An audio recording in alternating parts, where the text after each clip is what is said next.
talentos da PUC. Conheça os irmãos que conquistaram espaço no sertanejo universitário e fazem sucesso com a dupla Felipe e Nanda. Saiba o que rolou na Semana do Ânima PUC Minas com a encíclica do Papa Francisco sobre ecologia integral. Veja também como foi o primeiro seminário de educação, Desafios para a Docência.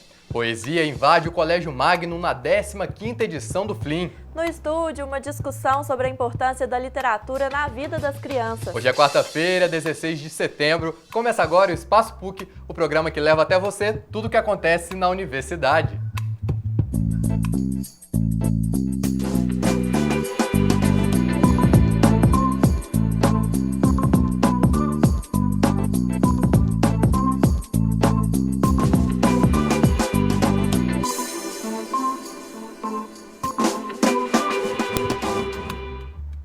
Olá! O Espaço PUC de hoje começa ao som de muita música. Você vai conhecer a dupla Felipe e Nanda, que conquista o público cada vez mais com o sertanejo universitário. É isso mesmo, Sérgio. Eles acabaram de gravar o primeiro EP autoral, nomeado Essência. O EP tem 7 faixas escritas pelo próprio Felipe. Conheça um pouco do trabalho dessa dupla no Talentos da PUC de hoje.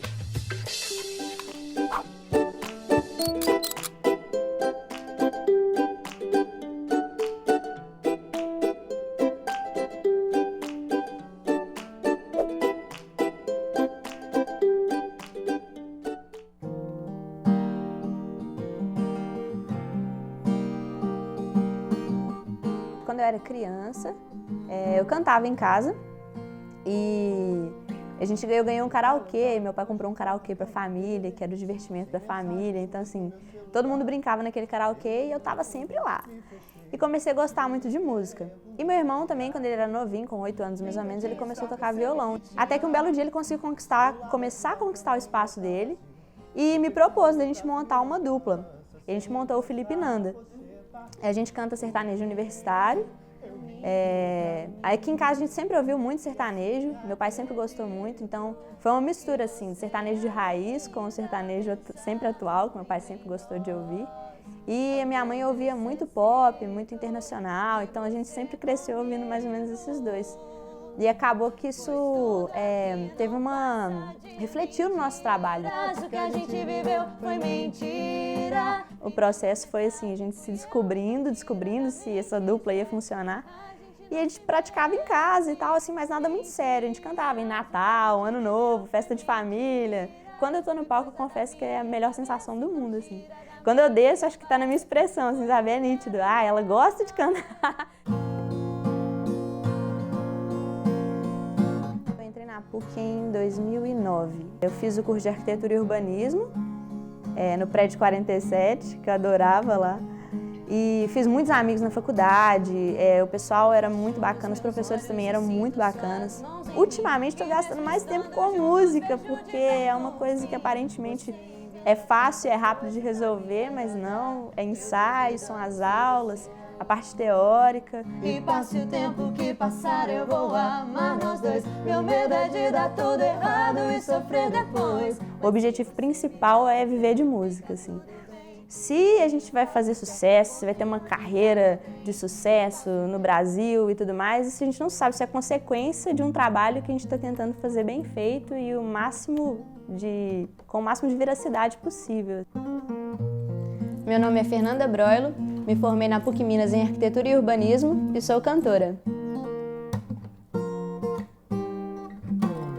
Já é tarde, dá frio, é noite, eu sozinho. Minhas mãos estão comichando pra ligar, final 1504 pra falar. Cê que sabe, amor, se a gente ficar junto dá um tempo. Mesmo assim eu te espero, te espero. Muito bacana, né? E a Semana do Ânima, Sistema Avançado de Formação, trouxe para discussão o tema Em Busca de uma Ecologia Integral. Este ano, o Papa Francisco saiu em defesa da natureza e da vida humana. Durante o diálogo, os convidados falaram sobre a preocupação com o cenário atual referente à ecologia. O Ânima sempre promove palestras sobre assuntos pertinentes. Confira o que rolou na reportagem de Mariana Almeida.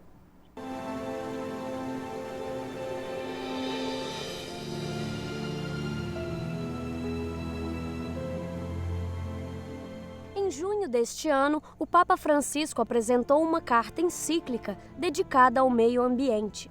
O assunto foi tema de debate da Semana do Ânima, Sistema Avançado de Formação da PUC Minas, que estimula a promoção do ensino e a reflexão crítica sobre temas pertinentes. O Ânima acaba prestando vários serviços, desde a pastoral, que atende pessoas que em suas necessidades religiosas ou humanitárias, às vezes em questões de saúde, né? Então promove eventos ligados à questão religiosa propriamente dito, como campanha da fraternidade, ações de solidariedade.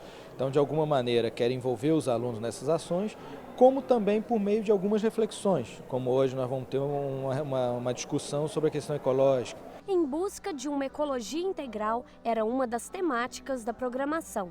Quando se trata de meio ambiente, não se tem como fechar os olhos para as atitudes do ser humano. E o assunto foi colocado em discussão. Nós estamos vivendo uma emergência planetária, né? Onde vivemos o aquecimento global, onde cada vez mais nós discutimos as razões desse aquecimento. Nós queremos, de alguma maneira, além de ser um problema muito importante, nós estamos vivendo uma crise hídrica, uma crise ambiental, um aquecimento do planeta, uma série de coisas que têm interferido na normalidade do planeta. Além disso tudo, o fato do Papa ter lançado a encíclica, nós achamos importante que possamos repercutir um pouquinho a figura de uma liderança que tem dito tanto para muitas pessoas e povos da humanidade hoje. De acordo com a encíclica do Pontifício, o homem deve investir na formação de uma ecologia integral e compreender que o ambiente é um dom de Deus, uma herança que nós devemos administrar com pequenos gestos no dia a dia. Discutir isso aqui na PUC Minas está dizendo, nós temos uma responsabilidade com o planeta, temos que ver, julgar e agir sobre essa questão ambiental. Penso que não existe uma metodologia para o mundo todo. Existem metodologias do que fazer localmente. Acho que cada um pode contribuir. A ideia do Ânima, então, ao discutir essa questão do cuidado com o planeta, tomando a carta encíclica do Papa Francisco como uma base, né, dessas ações, desse julgar, desse agir, penso que nós estamos provocando a universidade, provocando seus alunos e professores para que eles possam dar uma resposta concreta, uma ação concreta, além de refletir sobre os nossos impactos.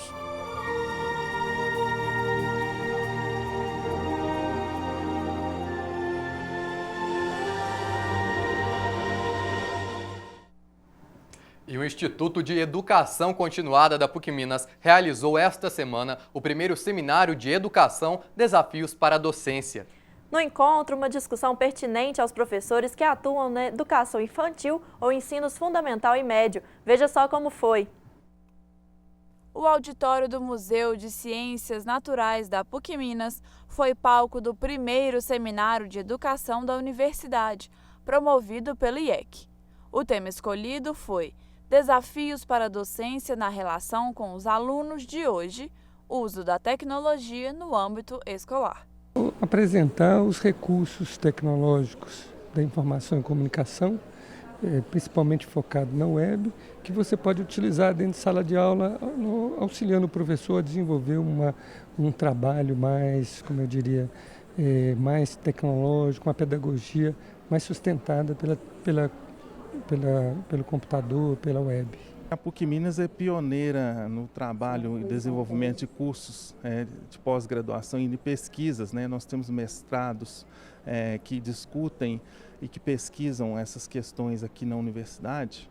E o importante é justamente trazer um tema que já é tema objeto de pesquisa. Durante o evento, os participantes destacaram maneiras positivas para os professores inserirem a tecnologia na sala de aula. Além disso, a adaptação das instituições de ensino também foi debatida. Os desafios para o professor são muito grandes, porque quando a gente observa a tecnologia na indústria, ela automatiza, ela facilita o trabalho. Na educação, ela impõe desafios. Transformar, levar o sujeito a aprender através de uma tecnologia transformar a sua pedagogia, a sua forma de trabalhar em sala de aula, e isso exige muito trabalho. A tecnologia sempre vai ser positiva dentro de sala de aula, mas é claro que também dentro de um uso adequado, dentro de uma perspectiva de construção do conhecimento adequado. Acredita-se que muitas escolas não têm ainda a preparação adequada e muitas estão buscando, né? Inclusive nós temos profissionais da educação, né, inscritos, né, nessa atividade nossa, que visam buscar uma resposta e compreender melhor o fenômeno ocorrido na sociedade atual. A maior parte do público do seminário era composta por professores e diretores de diversas escolas de Belo Horizonte. Para Ana Flávia, coordenadora de informática do Colégio Santa Maria, o aprendizado de novas práticas é fundamental para a capacitação do corpo docente. Então a gente sempre buscando, né, tá aprendendo e entendendo um pouquinho mais para trabalhar junto aos nossos alunos, aos nossos educandos. É bem claro para mim que a maior dificuldade é a capacitação. Você é professor e quer aprimorar seus conhecimentos? A PUC Minas está com inscrições abertas para a pós-graduação Lato Sensu semipresencial, focada na formação de educadores. A modalidade tem aulas presenciais apenas nos períodos de férias escolares. No restante do semestre, as disciplinas são à distância, mas com material e suporte oferecidos pela universidade. As aulas presenciais serão em Belo Horizonte, na unidade da PUC Praça da Liberdade, e começam no primeiro semestre do ano que vem. São oferecidos cursos em várias áreas. Para mais detalhes, acesse o site pucminas.br ou ligue para o telefone 3319-4444. Agora o Espaço PUC vai para um rápido intervalo, mas não saia daí porque no próximo bloco você vai ver como foi a 15ª edição do FLIM, o Festival Literário do Colégio Magnum. E no estúdio recebemos a jornalista e escritora Soraya Vasconcelos para discutir a importância da literatura na vida das crianças. É rapidinho, não saia daí.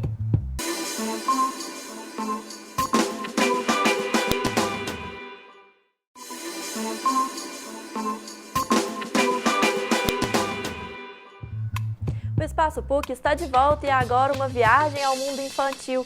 Na última semana, o Colégio Magnum realizou a 15ª edição do seu tradicional festival literário. Na programação, diversas atividades para a criançada. Vamos conferir?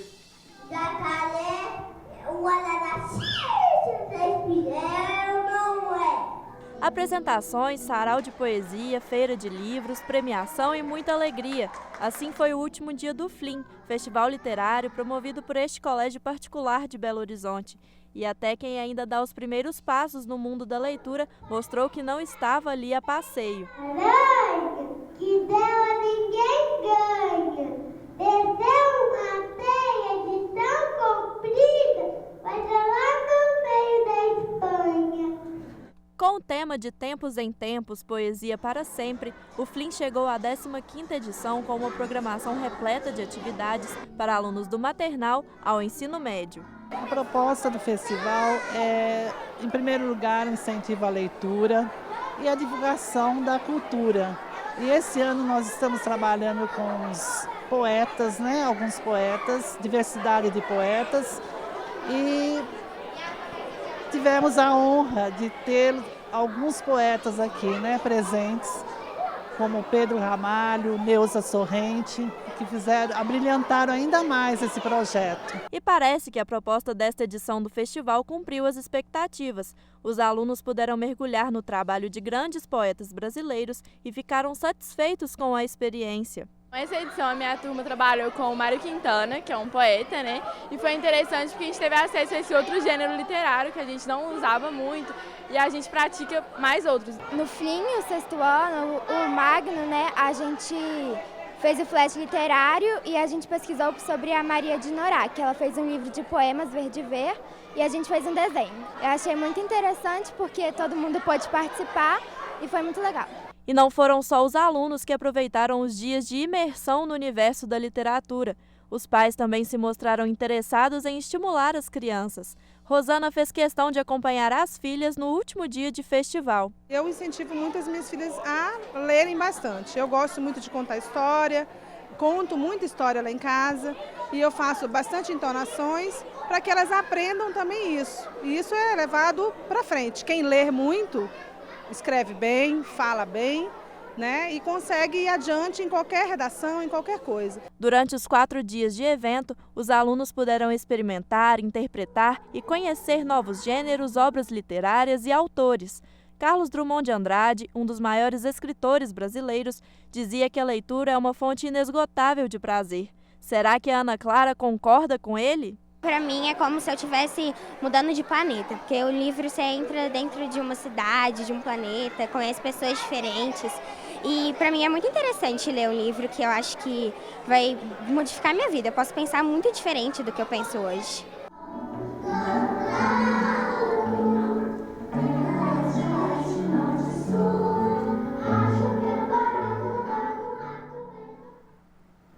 Muito bacana, né, Luísa? E é sempre muito importante incentivar e valorizar cada vez mais o hábito da leitura. Pois é, Sérgio. Uma pesquisa da FEComércio Rio de Janeiro mostra que diminuiu o número de pessoas que leem obras literárias no país. Para falar da importância da literatura na vida das crianças, recebemos a jornalista e escritora Soraya Vasconcelos. Soraya, seja muito bem-vinda ao Espaço PUC.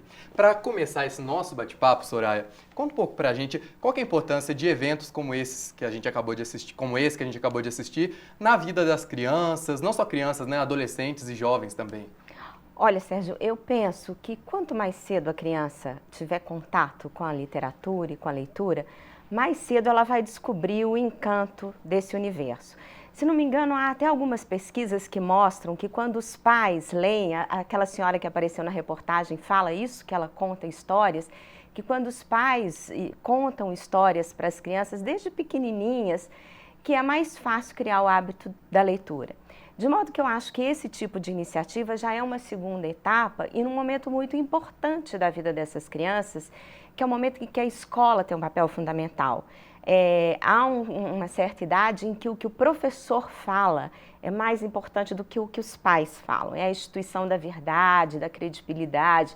Então, se o professor diz que ler é bom e estimula, é um universo que se abre para as crianças pelas mãos de alguém que é um modelo para ele. E esse tipo de evento nas escolas, eu acho que é ainda mais importante porque ele une o professor e o aluno em torno do mesmo tema. Então, eu acho importantíssimo. Legal. Soraya, e em casa, como que os pais devem agir para criar em seus filhos esse hábito da leitura? Olha, eu não sou uma especialista nisso, mas eu vou falar até como mãe e do que eu tenho convivido nas escolas com as crianças, eu tenho observado. E eu penso o seguinte, é complicado quando você transforma a leitura num evento fora do contexto da criança. Então, o que a criança quer? Ela quer brincar, né? Nenhuma criança quer parar de brincar. Então, acho que a melhor maneira é oferecer o livro, é trazer o livro para o universo da brincadeira. Como? Inserindo o objeto concreto do livro no meio dos brinquedos, por exemplo. Então, não é aquilo, eu vou brincar, agora eu vou parar de brincar para poder ouvir história, ou eu vou parar de brincar para poder ler, porque aí você tem que parar de brincar, que graça tem isso, né?